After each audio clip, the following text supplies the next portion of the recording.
Welcome to Carpool Talk. I'm Miranda and this is April. We're just two moms giving parents the download on educational topics so you can ask the right questions and find the right solutions. April, what are we talking about today? All right. So let's talk about if your child is being taught to guess instead of read. We are going to move into the topic of 3 cueing. And that is something, if you have not heard of it, that is okay. We're here to, seed the topic for you. And let's discuss what 3 cueing is, if it's happening in your schools, if your child is being taught to read using this method, and then also where to go from there. We good? Yeah, so let's dig in a little bit on what 3 cueing is. Okay. So what is 3 cueing, Miranda? Well, obviously it's a method that became wildly popular quite a few years ago for teaching kids to read. But does it really teach kids to read is the question. Well, I am remembering the NAEP reading proficiency scores across the nation, and they're pretty bad. So yeah, I think we're in let's just call it a crisis right now. For sure, a crisis. Country, it doesn't matter what state you're in. I think across the country, we're in the same boat. Yes. So kids are not learning how to read, which is just such a disservice to kids for their futures. So, 3 cueing model. It is not rooted in phonics. It is rooted in the semantic, syntactic, and grammatical features. See, I don't feel like I'm saying those right. Grammatical. Yeah. Grammatical features. So when we think about those things, it's based off of balanced literacy. So it's not actually teaching kids the phonics of words or how to decode words. It is using other things like context, sentences, and pictures for younger kids to learn how to read. So that's where these questions come in. Does it look right? Does it sound right? Does it make sense? That is the model of how they're teaching kids how to read.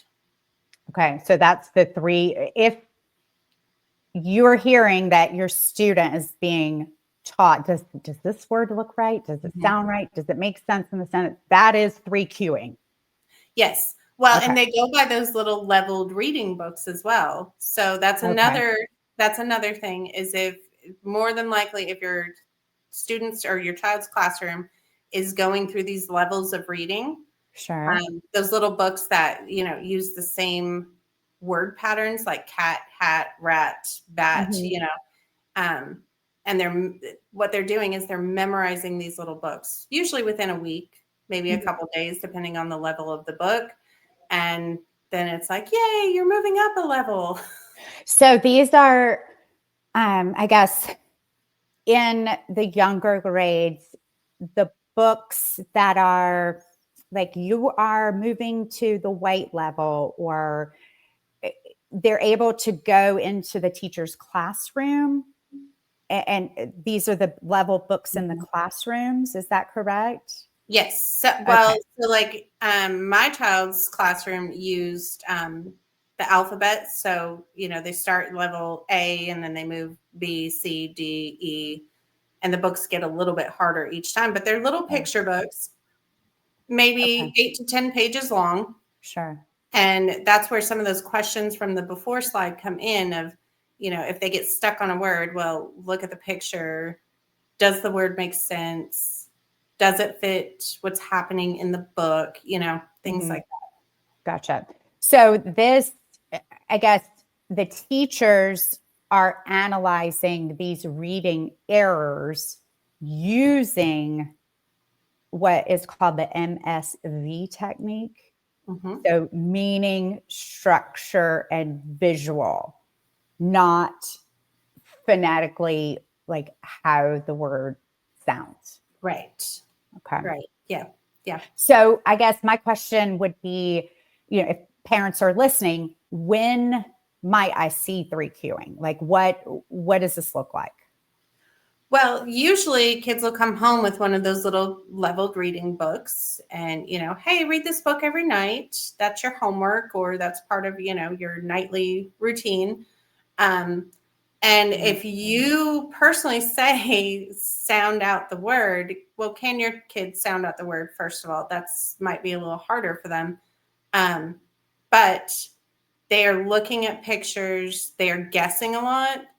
I did notice that with one of my older kids. She was constantly guessing words. And it's like, well, no, that's not what that word says, So you can pick up on some of these signals or signs with your own child. Just reading with them, to be honest, which is very important. So we know that parents need to read with their kids from a very young age. Yeah. Amen. Yeah. Very much so. So we'll see it kindergarten through second grade, small group, individual settings. And one of the, I guess, key terms would be to look for balanced literacy. Yes. Okay. Balanced literacy. Yeah. Okay. So I guess let's talk a little bit more because we're going to have a lot of parents wondering and asking questions, hopefully, about, how do I know if my child is being taught to read using this 3Qing, and what does that look like? So I guess let's maybe go through this a little bit and talk about signs to watch out for, more signs. Yeah. Which I think I can have jumped ahead of you there already, but the guessing words and using pictures as context. I think that is probably going to be the most obvious sign is if you're reading a book with your child and they are guessing a word over and over and over again. I watched my youngest do that in NTI when we were in virtual learning. She was not being taught to read. She was being taught to memorize little books and guess words while memorizing sight words, which I'm not completely against the memorizing of sight words. There's little words that I think we all just know, right? Sure. Yeah. But yeah, she sure was being taught to use with the 3Qing method. And so the sounding out, the phonics is like the last resort. Well, yeah, it is. It's the used. last resort. It's not necessarily not ever a part of reading instruction using the 3Qing method, but it is the very last thing that they go to. Okay. Which kind of, the English language is pretty complicated, right? There's lots that, of blends and vowels, and the kids need to know these things. So sure. So, I'm looking here, and it's talking about specific programs, in regards to 3Qing. Do you know about any of those specific programs? Or I guess if a parent wanted to ask their school, their teacher, would there be specific programs to ask about? For 3Qing? Yeah, like here it's talking about Fountas and Pinnell. Yes. Yeah. So Fountas and Pinnell were major proponents of 3Qing system. Okay. It's more of a context-based reading system. As far as knowing if it's in your school, more than likely it is. But you would have to look at the program that your school has chosen to use. Sorry, I went blank there for a minute. No, that's okay. So do you think that, is it possible that we have leveled reading books out there that are not 3Qing? Oh, that is an excellent question. I do. Okay. Okay. So that would be something we would need to, I guess, assess any program to make sure that it is not using the 3 queuing. And I guess when you alerted me to this topic, we have been speaking about how students learn, how teachers teach over the past 2 months as an organization. It looks like many states have addressed this already, but I don't see 50 states up here. So if your state is not up here, then so there was a very popular podcast that launched, I think, just a year or two ago called Sold a Story. Okay, and great podcast. It's a wonderful podcast. And for parents that are listening to us, I highly recommend listening to that in your free time because it is tremendous. I learned so much from that podcast. However, that podcast kind of sparked the fight or the war between, how kids read, like what's the best. Okay. Right. And so some states have jumped the gun and just said, okay, we're just going to use science of reading. Well, there's a lot of bad actors out there. Mm-hmm. So it's kind of a knee-jerk reaction instead of figuring out, okay, what is the best, what is out there. But for the states on the list, I think it's great that they are paying attention to it. Mm-hmm. And they're starting to do something. So if your state is on the list, I would say look into that legislation and see what it actually says and what schools are actually doing with it. Okay. No, that's a great point. I know here I'm in Georgia. You are in Kentucky. So I know this past legislative session, there were some more controversial things going through the legislature, but this one was a pretty big deal. And unfortunately, the state of Georgia did not ban 3 queuing, but what we did here is the legislation that was signed prevents using this 3 queuing as the primary means of literacy instruction. And so, some of the states on the list completely banned it. And they said, this is not, rooted with legitimate, experimentation that has great results. Yeah. And so we are going to completely ban the use of it. So if your state has not banned the use of it, I definitely would question a lot of things because we could have students still being taught, using that method. But it looks like, it's good. Some states are on the right path. I think we certainly know we have a lot of work to do before we will see, reading improve dramatically and quickly with these, proficiency scores. Yeah, I agree. And if your state is on the list and they are working towards something, it can always probably be a little bit better. It can always be fine-tuned as well. I feel like because the crisis that we are in when it comes to literacy is like, it's got to be all hands on deck. And what I love about this is that I don't think there's anybody out there that doesn't want kids to read, right? So it's not controversial. No, it is not. Let's just get our kids. Absolutely. I mean, if they, like you said, I think you said, what was it? Kindergarten through 3rd grade, they are learning to read. And then beyond that, they're reading to learn. Yeah. And this is in every single subject. So the enormity of this issue is mind blowing. If we know this doesn't work, we have states using it. We need to, activate our parents. Parents need to get involved, ask the questions. First of all, let's figure out if your child is being taught this way, and then we will move forward from there. Yeah, and I mean that's pretty simple. That's a pretty simple first step to do is, hey, either sit down and read with your child or ask your child's teacher, okay, what method of teaching are you using? Are you using balanced literacy? Are you using structured literacy? Are you, and just flat out ask, are you using a 3 cueing method? Sure.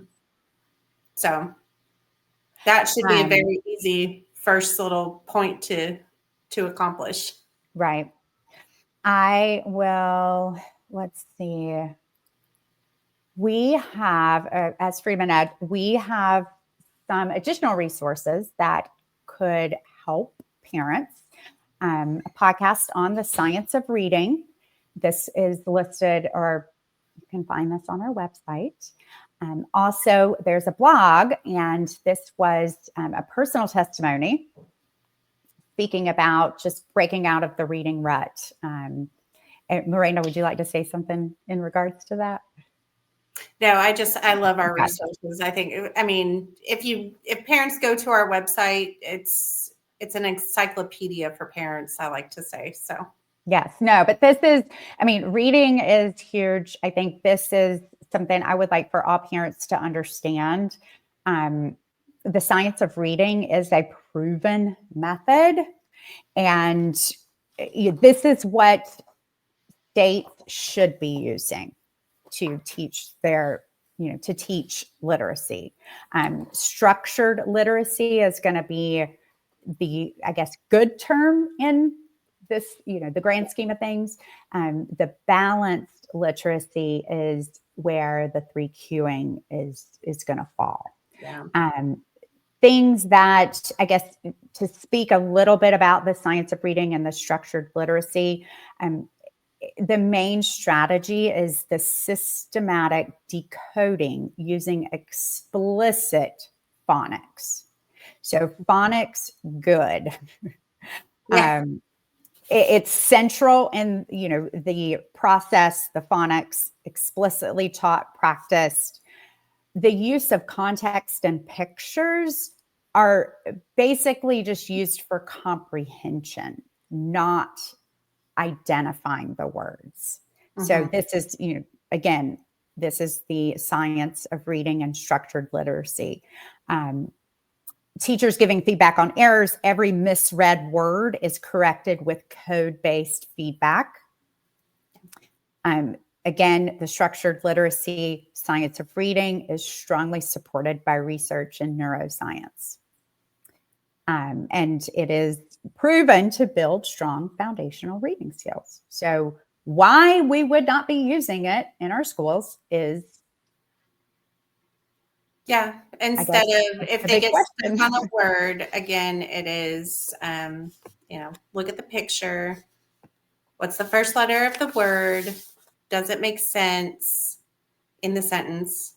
And so why we're not teaching kids to decode words and just learn to read instead of memorizing little books is flabbergasting. Yes, for sure. So hopefully we have put the word in your brain out there. Simple questions is really all it takes. You don't have to be an expert in any, topic to ask the questions. And I think once you get those questions answered, I think you'll have, your path laid out. Do we have an issue or do we not have an issue? We at Freedom in Education are always here to help parents navigate their child's education. The do's, the don'ts. No question is a dumb question. But please reach out to us if you have further, inquiry on this subject. Also, if you have other topics that you would like us to talk about or shine the light on, definitely, bring those forth to us. You can find us at freedomined.org. On our website, we do have a parent's toolkit. We've highlighted some many topics that you can find education on there. Also, follow us on our social media channels. Those you can find on the website as well. And Miranda, I want to thank you for your talk on 3Qing today. And thank you for keeping us informed as parents. And I enjoyed it. And yeah, I guess we will be back next time with another topic. I'm going to go jump in my crusty, dusty minivan and off to Carpool. Last day of school. Yes. Awesome. Thanks so much, Miranda. Thanks. See you next time. Bye.